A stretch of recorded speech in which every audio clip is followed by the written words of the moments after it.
എല്ലാവരും പറഞ്ഞു ചേട്ടൻ്റെ വോയിസ് ഭീമൻ രഘുവിൻ്റെ വിട്ടിരിക്കുകയാണ്. ഭീമൻ രഘു ചേട്ടൻ്റെ വിട്ട് അത് ഞാനും ഇപ്പോഴാണ് അറിഞ്ഞത്, ഇവിടെ വന്നപ്പോൾ അത് തന്നെ കറക്റ്റ് ഞാൻ പറഞ്ഞു. ഇപ്പം എനിക്ക് തന്നെ പറയുമ്പോഴത്തേക്ക് തോന്നുന്നു ഭീമൻ്റെ ആണോ. അല്ല അതവനെ ദാവീദ് എന്ന് പറഞ്ഞ് എൻ്റെ സുഹൃത്ത്, അവൻ തന്ന പണിയാണ്. ദാവീദേട്ടൻ എന്നോടും പറഞ്ഞേ അത് തന്നെ, അവനാണ് ഫസ്റ്റ് അത് കണ്ടുപിടിച്ചത്. എനിക്ക് പോലും തോന്നിയിട്ടില്ല. അല്ല നമ്മുടെ സൗണ്ട് നമുക്ക് തോന്നില്ലല്ലോ, മറ്റൊരാൾ പറയണ്ടേ. പക്ഷെ ഇത് കറക്റ്റ് കേട്ടോ, കണ്ണടച്ച് കഴിഞ്ഞാൽ. പിന്നെ എനിക്ക് ഈ നമ്മുടെ സീരിയലിൽ തന്നെ ചില സീനുകൾ കാണുമ്പോഴേ ചില കോമഡി ടൈപ്പിൽ ഡയലോഗ് പറയുന്നത് കേൾക്കുമ്പോൾ എനിക്ക് തോന്നിയിട്ടുണ്ട് പുള്ളി പറയുന്ന പോലെ. ഒരു ഡയലോഗ് പറയാമോ? നമ്മുടെ ഭീമൻ രഘു സാറിന് പറയുന്ന പോലെ, ചേട്ടൻ പറയുന്ന അതുപോലെയോ എന്തെങ്കിലും പുള്ളിയുടെ സ്വരത്തില പുള്ളി അനുകരിക്കാൻ ഇങ്ങനെ പറഞ്ഞാൽ മതി, അനുകരിക്കണ്ടല്ലോ. പാലക്കാട് വിക്ടോറിയ കോളേജിൽ നിന്ന് കറക്റ്റ് എനിക്ക് അറിയത്തില്ല. അത് സൗണ്ട് കറക്റ്റ് ഡിറ്റോ അതുപോലെ തന്നെയുണ്ട്. അപ്പം നാടകരംഗത്ത് കുറേ നാളുകളായിട്ടുണ്ട്. അച്ഛനും അമ്മയെല്ലാം ആർട്ടിസ്റ്റുകളാണ്. അപ്പോൾ അതിൽ നാടകത്തിൽ നിന്ന് വരുന്ന ആൾക്കാർക്ക് സീരിയലിലേക്ക് വരുമ്പോൾ, പ്രവേശനം വരുമ്പോൾ ചില സ്ഥലങ്ങളിൽ നമുക്ക് അംഗീകാരങ്ങൾ കിട്ടാറില്ല. പ്രത്യേകിച്ച് നമ്മൾ പുതുമുഖമായുണ്ട്. ഇപ്പം എനിക്ക് ചേട്ടാ എനിക്കൊന്ന് 4-5 സീരിയൽ ആയെന്ന് തോന്നുന്നില്ല. ഇപ്പോൾ ഇത് മൂന്നാമത്തെ സീരിയലാണ്. ചെറിയ ചെറിയ സംഭവങ്ങൾ ചെയ്തിട്ടുണ്ട്. എപ്പിസോഡ് കൂടുതൽ ചെയ്ത സീരിയൽ മഞ്ഞൾ വിരിഞ്ഞ പോലെ. മഞ്ഞൾ വിരിഞ്ഞ പോലായിരുന്നു. മഞ്ഞൾ വിരിഞ്ഞ 700 സംതിങ്. അതിലെന്ത് കഥാപാത്രം ചെയ്തിരുന്നത്? അതിൽ അനന്തൻ എന്ന് പറഞ്ഞിട്ട്, അതും ഈ പറഞ്ഞ പോലെ ഒരു ഈ ഗുണ്ട സെറ്റപ്പിൽ വന്നായിരുന്നു. പിന്നെ അവരുടെ ആ ഹീറോയിൻ്റെ കൂടെ തന്നെ യാത്ര ചെയ്യുന്ന ഒരു ക്യാരക്ടറായി മാറുക ഇത്. അപ്പോൾ അത് നാടകം നിന്നുപോയി. ഈ കോവിഡ് വന്നിട്ട് നാടകം നിന്നുപോയപ്പോഴാണ് ഞാൻ സീരിയലിലേക്ക്, എൻ്റെ ഒരു അങ്കിളാണ് ചെറുത് വിജയപ്രസാദ് പറയും, അദ്ദേഹമാണ് എന്നെ സീരിയൽ രംഗത്തേക്ക് കൊണ്ടുവരുന്നത്. പിന്നെ 2 സുഹൃത്തുക്കൾ അവിടെ, ഒരു ചന്ദ്രഭാനു എന്ന് പറയും പുള്ളി, പിന്നെ മുരുകൻ പനവള, ഇവരാണ് എൻ്റെ കാര്യം ഇദ്ദേഹത്തോട് പറയുന്നത്. ഇങ്ങനെ നമുക്ക് അവനെയും കൂടെ കൊണ്ടുവരണമെന്ന് പറഞ്ഞിട്ട്. കാരണം ഞാൻ നാടകമൊക്കെ നിന്നിട്ട് ആകെ ഈ എന്താണ് ഇങ്ങനെ പകച്ച് നിൽക്കുന്ന സമയമാണ്. ഇനി എങ്ങോട്ട് എന്ത് ചെയ്യണം അവസ്ഥ. കോവിഡ് വന്നിട്ട് നാടകമെല്ലാം നിന്ന് പോയില്ലേ. കാരണം വേറെ ഒരു പരിപാടികളൊന്നുമില്ല, പുറത്ത് പോകണമെങ്കിൽ അതും പറ്റത്തില്ല. അങ്ങനെ ഒരു സാഹചര്യത്തിൽ നിന്നപ്പോഴാണ് ദൈവാനുഗ്രഹം അങ്ങോട്ട് ഇങ്ങനെ വന്നത്. എനിക്ക് നമ്മുടെ പ്രേക്ഷകരോട് പറയാനുള്ളൊരു കാര്യം എന്ന് വെച്ചാൽ, ഇപ്പം നിങ്ങളുടെ കമൻസ് വരും, ഇതൊക്കെ ആരാന്ന് ചോദിച്ചാൽ കമൻസ് വരും. അല്ല ഞാൻ ഒരു കാര്യം പറയാനുള്ളത്, അല്ല നമ്മുടെ മിനി സ്ക്രീൻ എന്നുള്ള channel, movie world mini screen എന്ന് പറഞ്ഞാൽ സീരിയൽ രംഗത്തുള്ള ആൾക്കാരെ കാണിക്കുക എന്നുള്ളതാണ്. അപ്പോൾ ചെറുപ്പം വലുപ്പമല്ല, നിങ്ങൾ എക്സ്പീരിയൻസ്ഡ് ആളാണ്. 700 എപ്പിസോഡ് ചെറിയ കാര്യമല്ല. എനിക്കൊന്ന് 1.5 വർഷം അഭിനയിച്ചാൽ 700 എപ്പിസോഡ് ആവത്തുള്ളൂ എന്നല്ലേ? 1.5 വർഷമല്ല, ഞാൻ 2020 ഡിസംബറിലാണ് അവിടെ ജോയിൻ ചെയ്യുന്നത്. അതുതൊട്ട് 2023 ഏപ്രിൽ മാസത്തിൽ ഞാൻ അതിനകത്ത് 2 വർഷം ഇല്ലായിരുന്നല്ലോ, കൊറോണ ആയിട്ട് നിർത്തി വെച്ചിരുന്നല്ലേ? ഏതാണ് സീരിയലൊക്കെ? സീരിയൽ അത് ഇടയ്ക്ക് കുറച്ച്. അപ്പോൾ ആ സമയത്ത് എനിക്ക് ബാലഹനുമാൻ ഉണ്ടായിരുന്നു. ബാലഹനുമാൻ ഞങ്ങൾ അന്ന് ഇവിടെ മാർത്താണ്ഡത്ത് കൊണ്ടുപോയി ഷൂട്ട് ചെയ്യായിരുന്നു. അവിടെ ഇല്ലായിരുന്നു, അവിടെ കൊണ്ടുപോയി ഷൂട്ട് ചെയ്തിട്ടുണ്ടായിരുന്നു. പക്ഷേ ഞാൻ പറഞ്ഞു വന്നത്, ഇങ്ങനെയുള്ള ആർട്ടിസ്റ്റുകൾ നിങ്ങൾ അറിയണം. തീർച്ചയായിട്ടും ഇവരൊക്കെ നല്ല നല്ല ആർട്ടിസ്റ്റുകളാണ്. നിങ്ങൾ തീർച്ചയായിട്ടും അങ്ങനെയുള്ള കമൻസ് ഇടാതെ അവർക്കുള്ള പ്രോത്സാഹനം കൊടുക്കുക. അതല്ല ചേട്ടാ?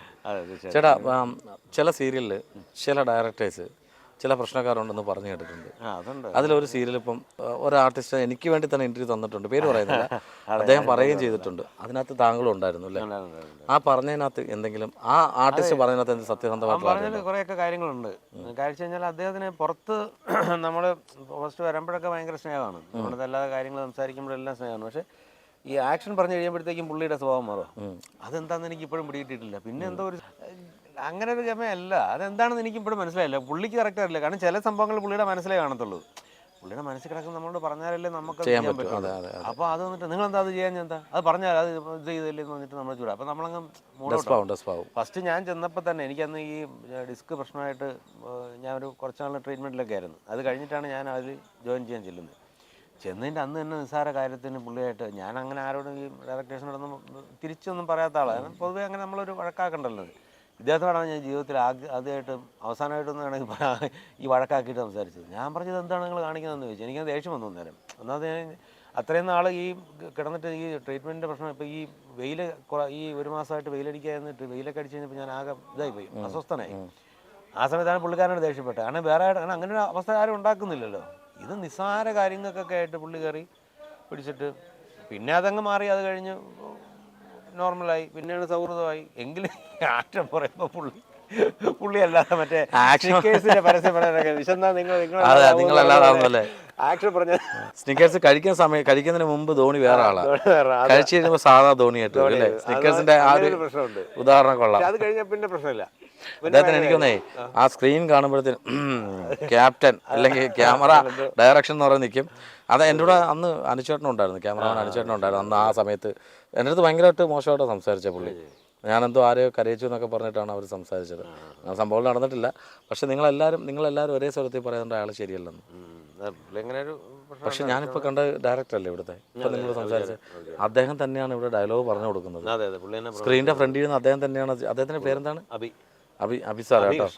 അബി സാർ അതിനകത്ത് സ്ക്രീനിനകത്ത്, അതായത് സ്ക്രീനിൽ നോക്കുന്നു, പിന്നെ ഇത് പറഞ്ഞു കൊടുക്കുന്നു, ഡയലോഗ് പറഞ്ഞ് പ്രോംപ്റ്റ് ചെയ്യുന്നു, എല്ലാം അദ്ദേഹം തന്നെ ചെയ്യും. സാധാരണ അസോസിയേറ്റാണ് ചെയ്യുന്നത്. അത് അല്ല, ഈ പറഞ്ഞ പുള്ളിക്കാരനും പുള്ളി തന്നെ പ്രോമിറ്റ് ചെയ്ത് എല്ലാം എന്നിട്ട് എന്തോ ഗുണം എന്തോ എന്താ കാര്യം എന്താ? നമ്മളൊന്ന് ചിന്തിച്ചു കഴിഞ്ഞാൽ ഓരോരുത്തർക്കും ഓരോ സ്വഭാവം.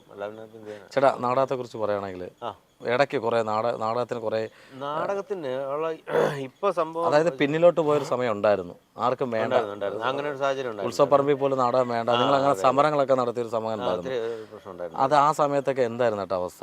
അന്ന് അതെന്ന് പറഞ്ഞാൽ ഈ നാടകങ്ങൾ തീരെ വേദികൾ കുറവായിരുന്നു.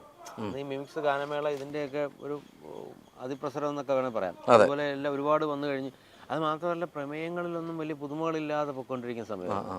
ആ സമയത്താണ് ശരിക്കും രാജേഷ് ഖീർണ, ഹേമന്ത് കുമാർ ടീമിൻ്റെ കുറേ നാടകങ്ങൾ വരാൻ തുടങ്ങും. ആ സമയമായപ്പോഴത്തേക്കും കുറേ നാടകത്തിന് മാറ്റങ്ങൾ, സത്യത്തിൽ ഞാനിപ്പോഴും വിശ്വസിക്കുന്ന അവർ തന്നെയാണ് നാടകത്തിനൊരു മാറ്റം കൊണ്ടുവന്നതെന്ന് തന്നെ പറയാം. കാരണം ഈ ഇടക്കാലത്തൊരു മന്ദിച്ച് കിടന്നതിൽ നിന്ന് പിന്നെ കാരണം ഒരുപാട് ആരാധകർ വന്നു, അവരുടെ കൂടെയൊക്കെ വർക്ക് ചെയ്യാൻ ഞാനിപ്പോഴും കംഫർട്ടാണ് പുള്ളിയുടെ ഒക്കെ കൂടെ. ഇപ്പം മുഹാദൻ്റെ നാടകമായാലും ഒക്കെ നല്ല രീതിയിൽ ഇപ്പോൾ വരുന്നുണ്ട് ഇപ്പോഴത്തെ. കാരണം സ്ഥിരം ഒരു കുടുംബം, ഒരു പൈങ്കിളി, അങ്ങനെയുള്ള സംഭവങ്ങളിൽ നിന്നൊക്കെ മാറി ചിന്തിക്കാൻ തുടങ്ങി, കുറേ കൂടെ റിയലായിട്ടൊക്കെ. ഇപ്പോൾ ഉള്ള പ്രശ്നം എന്ന് പറഞ്ഞാൽ ഈ മേളകൾ ഒരുപാടെണ്ണം വന്നിട്ട് അത് നമുക്കൊരു വലിയ പ്രശ്നമായി മാറുന്നുണ്ട്. കാരണം ഓരോ സമിതിയും 10-50 നാടകങ്ങളൊക്കെ മേള കളിക്കുന്നത്. മേള കളിക്കാന്ന് പറഞ്ഞാൽ ഒരു പകുതി കാശേ ഉള്ളൂ, അത് അവർക്ക് ലാഭം. 50,000 രൂപയ്ക്ക് നാടകം ബുക്ക് ചെയ്യുന്നിടത്ത് ഇത് 15,000-20,000 രൂപയ്ക്ക് അവർക്ക് മേള വയ്ക്കാം. കാരണം ഇവർ പൊതുവെ നാടകക്കാരെ പറഞ്ഞ് തെറ്റിപ്പിച്ചിട്ടുമുണ്ട്. കാരണം മേള കളിക്കുമ്പോഴേ നമുക്ക് ഇഷ്ടംപോലെ വേദികൾ വരുള്ളൂ. അതൊക്കെ ചുമ്മാ കാണാൻ വേണ്ടിയിട്ട് നമുക്ക് ഇപ്പം ഞാൻ ഇവിടുത്തെ നമ്മുടെ ദുർഗാദേവ ക്ഷേത്രത്തിൽ ഇവിടെ ഒരു മേള നടത്തി. ഇവിടെ മേള നടത്തി കഴിഞ്ഞാൽ എനിക്ക് ഈ ചുറ്റുവട്ടത്തെങ്ങും വന്ന് ഈ നാടൻ പിന്നെ കളിക്കാൻ പറ്റത്തില്ല. കാരണം ഈ നാട്ടുകാരെല്ലാം വന്ന് നാടൻ കണ്ടു കഴിഞ്ഞു. പിന്നെ എന്താണ് അവർ പറയുന്നത് എനിക്ക് ഇതുവരെ പിടികിട്ടില്ല. ചോദിച്ചില്ല അങ്ങനെ എന്താണ് നടത്തുന്നതെന്ന്. പക്ഷെ അത് ഈ പറഞ്ഞ പോലെ നാടകക്കാരനെ ഈ എന്താ പറയാ, ഈ കടിഞ്ഞാനിട്ട് പിടിച്ച് കൊണ്ടുപോയി കളിപ്പിക്കുന്ന ഒരു അവസ്ഥയാണ് ശരിക്കും പറഞ്ഞു. എനിക്ക് ബ്ലാക്ക് മെയിൽ ചെയ്ത് കൊണ്ട് കളിപ്പിക്കാൻ പറയാം. അങ്ങനെ കാരണം നമ്മൾ ഇതിൻ്റെ മേളയുണ്ട്, നമ്മൾ ഇത്ര, അല്ലെങ്കിൽ അവർ പറയണം, ഒരു ഏജന്റ് ഇത് വയ്ക്കുമ്പോഴത്തേക്കും ഇത്ര നാടകം നിങ്ങൾക്ക് തരും, എൻ്റെ ഒരു മേള നിങ്ങൾ കളിച്ചാൽ നിങ്ങൾക്ക് ഞാൻ 5 നാടകം കൺഫേം ആയിട്ടും തരും എന്ന് പറയണമെങ്കിൽ നമുക്ക് ഓക്കെയാണ്. തീർച്ചയായിട്ടും അവർ അതിന് അങ്ങനെ ഒരു ഇതുപോലും തരുന്നില്ലല്ലോ. ഇപ്പം ചേട്ടനെ കാണുമ്പം സൗണ്ട് ഭീമൻ്റെ ഒരു ഫേസ് അമ്പാൻ പറഞ്ഞിട്ടുണ്ടോ? ഇല്ല, അമ്പാനായിട്ട് പറഞ്ഞിട്ടില്ല. അമ്പാൻ തന്നെ. പിന്നെ ഇദ്ദേഹത്തെ കാണുമ്പോൾ അത് പറയുമ്പോൾ പുള്ളിക്ക് ചീത്ത പേരാ എന്നെ വെച്ച് പറയുമ്പോഴേ. ഇതിപ്പം കരീംബായി എന്ന് പറഞ്ഞൊരു ക്യാരക്ടറായിരുന്നു. ഇതിപ്പോൾ നമ്മുടെ പ്രവീൺ റങ്കര പുള്ളിക്കാരനാണ് ഇതിൻ്റെ റൈറ്റർ. പുള്ളിയെ നാടകം കണ്ടിട്ടുള്ള പരിചയമാണ്. KPSC ഞാൻ കളിച്ചുകൊണ്ടിരിക്കുന്നതാണ് പുള്ളിനെ പരിചയപ്പെടുന്നത്. അങ്ങനെയാണ് പുള്ളി എനിക്ക് ഇതിൽ വേഷം തന്നത്. അപ്പോൾ ഈ കരീംബായി എന്ന് പറഞ്ഞൊരു ക്യാരക്ടർ ബോംബെ നിന്ന് കൊലപാതകം നടത്താൻ വന്നു. പിന്നെ എന്തോ ഒരു ദൈവാനുഗ്രഹം കൊണ്ട് അത് വളർത്തി. കരീംബായി എന്ന് പറയുമ്പോൾ എനിക്ക് ക്യാപ്റ്റൻ അച്ഛന് ഓർമ്മ വരുന്നത്. അങ്ങനെ വന്നിട്ടാണ്. അപ്പോൾ ഇതിപ്പോൾ ഇവിടെ തമിഴ്നാട്ടിൽ കൊണ്ടുവന്നിട്ട് പാണ്ഡിതുര എന്ന് പറഞ്ഞിട്ട് അദ്ദേഹത്തിൻ്റെ ഒരു ഗുണ്ടയായിട്ട് ഇങ്ങനെ നിർത്തിയിരിക്കുന്നത്. അപ്പോൾ നിങ്ങൾ പല ക്യാരക്ടറായിട്ട്, ഒറ്റ ആൾ തന്നെ പല ക്യാരക്ടറായിട്ട് 3 ഗെറ്റപ്പിൽ കൊല്ലാൻ വേണ്ടി കള്ളത്തരം കാണിച്ചുകൊണ്ട്. കൊല്ലാനും പിന്നെ ഇയാൾക്ക് നിലനിൽപ്പിനും കൂടെ ഒരു പ്രശ്നമുണ്ട്. കാരണം ഇയാൾക്ക് തിരിച്ച് ബോംബെ കയറാൻ പറ്റത്തില്ല. അപ്പോൾ ഇവിടെ നിന്നേ പറ്റുള്ളൂ.